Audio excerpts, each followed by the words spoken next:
ଏ side ଟୋକାଟା ମୋତେ ଏମିତି କ'ଣ ଅନଉଛି ଯେମିତି ଆଗରୁ ଝିଅ ଦେଖିନି। କଣ୍ଡକ୍ଟରଟା ମୋର 200 ଟଙ୍କା ନେଇ ପଳେଇଛି। ପଇସାଟା ଫେରେଇବ ନା ନାହିଁ? ଆରେ ପଇସା ନେଇ ବାଟରେ କୋଉଠି ଓହ୍ଲେଇ ପଇଲେନି ତ? ନା ଅଛି। ଆରେ ହେଇ ମୁଁ ବ୍ୟାଗ୍ଟା ଉପରେ ରଖିଥିଲି, ଅଛି ନା କେମିତି ଗଲାଣି? ହଁ ଅଛି। ମୋ ସାଇଡ୍ ସିଟ୍ଟା ଫାଙ୍କା ଅଛି। ଗୋଟେ ହ୍ୟାଣ୍ଡସମ୍ ଟୋକାଟା ବସିଯାଆନ୍ତାନି, କଥା ହେଇ ବାଟ ଜଣା ପଡ଼ନ୍ତାନି। ଏ ହେ ପଛ ଝିଅଟା ବାନ୍ତି କରି ବୁଡ଼େଇଲାଣି। ବାନ୍ତି ହଉଛି ତ କାହିଁ ବସ୍ରେ ଆସନ୍ତୁ କେଜାଣି। ଛି କି ସ୍ମେଲ୍ ହଉଛି।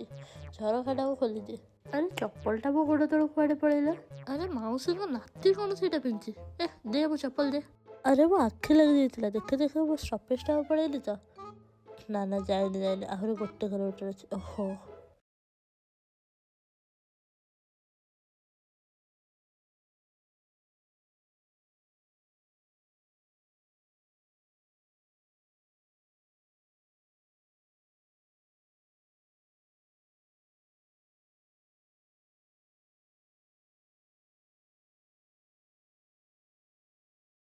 ଆରେ ହେଇ ମୋ ଆଖି ଲାଗିଯାଇଥିଲା, ମୋ ଷ୍ଟପେଜଟା ପଳେଇଲି ତ। ଦେଖେ ନା ଆଉ ଟିକେ ବାଟ ଅଛି।